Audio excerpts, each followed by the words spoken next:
apalagi yang dipandang orang kan kita pada duit kerja. Selain daripada kita belajar, ada prestasi itu yang bisa orang lihat, orang hargai. Gitu. Iya. Wah, luar biasa motivasi. Semanda, Siniar Mandua. Baik, assalamualaikum warahmatullahi wabarakatuh. Selamat datang di kegiatan atau program baru dari YouTube Mandua Kota Banjarmasin ini, dan selamat bergabung. Program baru namanya adalah Semanda, Siniar Mandua. Dan tidak tanggung-tanggung untuk bintang tamu pertama kita di Siniar Mandua ini, ada orang nomor 1 di Mandua Kota Banjarmasin. Nah, mungkin sudah bisa menebak siapa orangnya. Kita sambut tepuk tangan yang meriah untuk Bapak Abdul Hadi. Apa kabar Bapak? Ya. Alhamdulillah, terima kasih Bapak sudah meluangkan waktunya untuk program ini. Hari ini kami sebenarnya banyak Pak yang sudah mendengar sedikit cerita dari Bapak Hadi. Bapak pernah berbagi di hadapan dengan siswa-siswa Bapak selaku kepala madrasah tentang bagaimana Bapak waktu menjalani masa-masa sekolahnya dulu. Jadi kami coba pengen sedikit ngajak Bapak nostalgia Pak ya, sekaligus juga mendengar cerita-cerita mungkin inspiratif dari Bapak. Mungkin bisa dimulai dari saya pengen tahu nih Pak, Bapak Hadi ini waktu SMA dulu itu siswa yang seperti apa Pak? Apakah siswa yang rajin kah misalnya, atau yang berprestasi atau gimana Pak? Iya. Terima kasih. Assalamualaikum warahmatullahi wabarakatuh. Waalaikumsalam. Selamat berjumpa kepada seluruh pemirsa, khususnya siswa-siswi Mandua Kota Banjarmasin.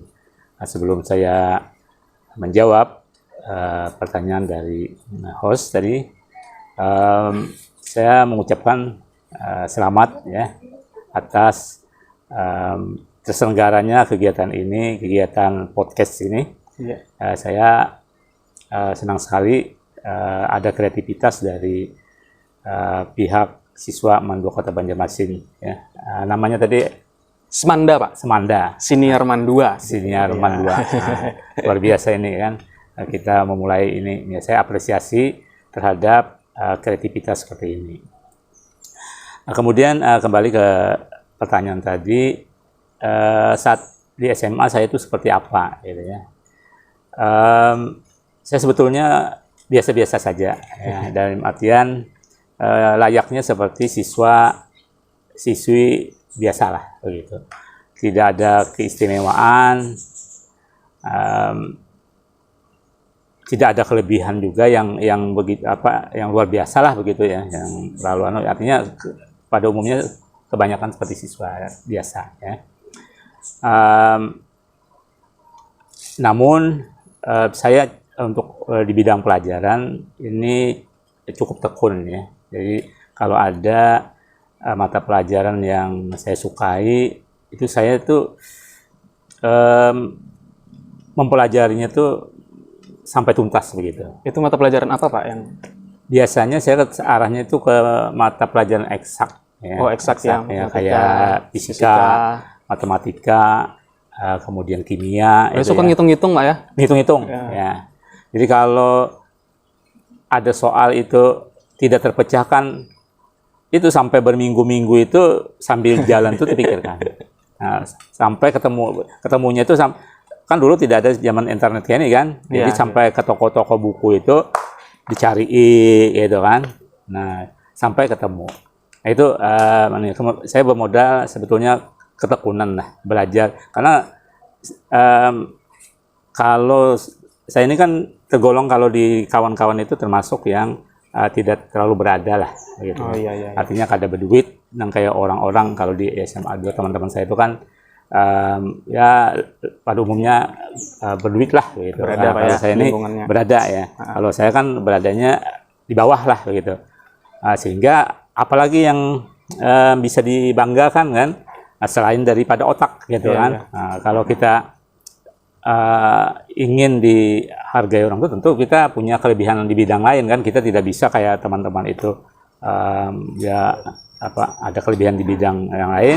Nah, saya juga bagaimana eksistensi itu bisa ada, gitu kan? Jadi dengan memanfaatkan kemampuan yang ada, yaitu dengan belajar, sehingga dengan belajar itu saya istilahnya ada prestasi, sehingga itu bisa kawan banyak lah begitu kan.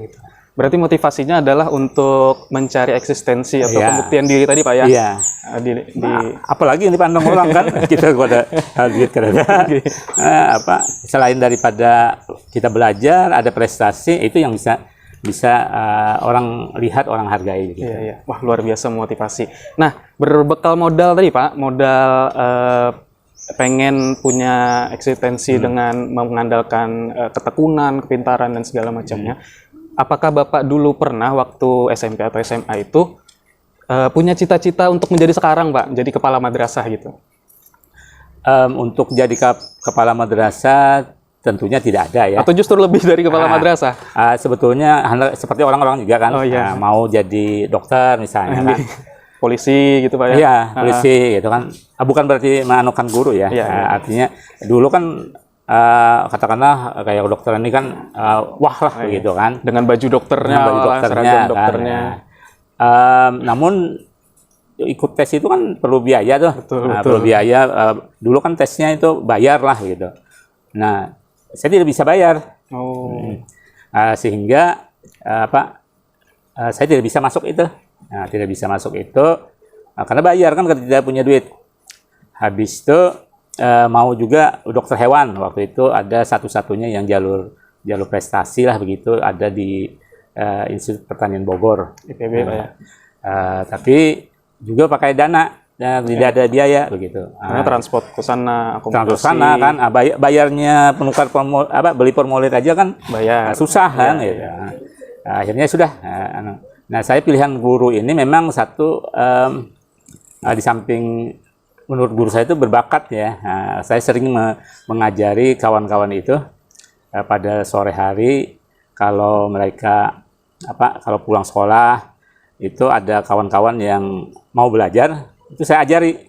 Oh, jadi Bapak sudah magang jadi guru dengan teman-teman ya. Bahkan teman-teman itu suka begitu, dengan diajari itu. Jadi mereka kumpul sore itu dan mau mendengarkan seperti layaknya guru gitu kan. Jadi saya kalau urusan berbagi mengajari kawan-kawan itu, sepanjang kawan-kawan itu mau, saya supaya, tapi jangan meniru nyontek PR gitu. Jadinya aja saya tidak mau. Tapi kalau mau belajar saya ajari.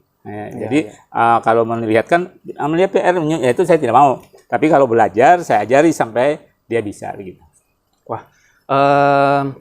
Nah, kalau menurut cerita Bapak tadi, berarti apakah, ini saya minta pendapat Bapak ya, apakah menurut Bapak masa-masa sekolah di SMA itu dengan berbagai macam eksistensi yang dicari, kemudian pembuktian yang dicari, lingkungan juga itu kan mempengaruhi Pak ya. Nah, seberapa penting sebenarnya masa-masa SMA itu harus dibangun oleh siswa-siswa atau masa-masa remaja sekarang? Iya. Kalau menurut saya masalah lingkungan belajar, kemudian adab karakter yang kita tiru di sekolah itu bagi saya itu sangat mempengaruhi ya. Contohnya seperti saya pribadi ini, jadi guru ini juga menurut saya dipengaruhi oleh guru lah begitu. Oleh guru waktu SMA dulu Pak ya? SMA dulu. Saya masuk kimia ini kan juga tertarik dengan pembawaan dari guru kimia dulu itu. Ya, saya menyenangkan itu. Jadi apa yang dikatakan bahwa guru itu digugu dan ditiru itu sepertinya layak gitu ya. Karena karakter ini dibentuk oleh guru. Saya juga ada disiplin seperti ini. Disiplin ini karena dibentuk oleh, waktu itu saya dibentuk oleh guru saya di SD.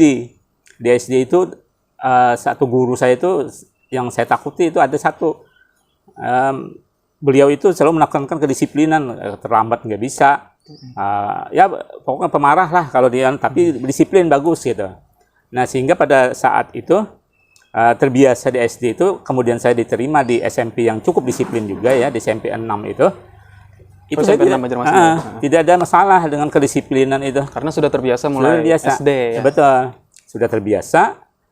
Jadi bagaimanapun disiplinnya, kerasnya, saya tidak ada masalah dan tidak pernah terlambat. Ya, kemudian di SMA juga begitu. Karena sudah terbiasa disiplin, jadi saya tidak pernah yang melanggar aturan begitu. Jadi kalau misalnya melanggar aturan itu, kalau sampai ditegur guru tuh bagi saya itu kayak apa ya? Kayak aib itu. Ya. Jadi kalau dijewer telinga aja, saya pernah di SD itu dijewer telinga itu berminggu-minggu tuh kerasaan panasnya. Kerasaan jerah, panasnya betul-betul itu. jerah. Jadi kepikiran lah begitu. Nah, Mau jadi, lapor orang tua juga nggak berani Pak betul, ya. betul. Karena Nah, jadi pengaruh dari guru-guru itu bagi saya itu merupakan salah satu yang sangat penting, begitu, sangat mempengaruhi karakter pribadi seseorang.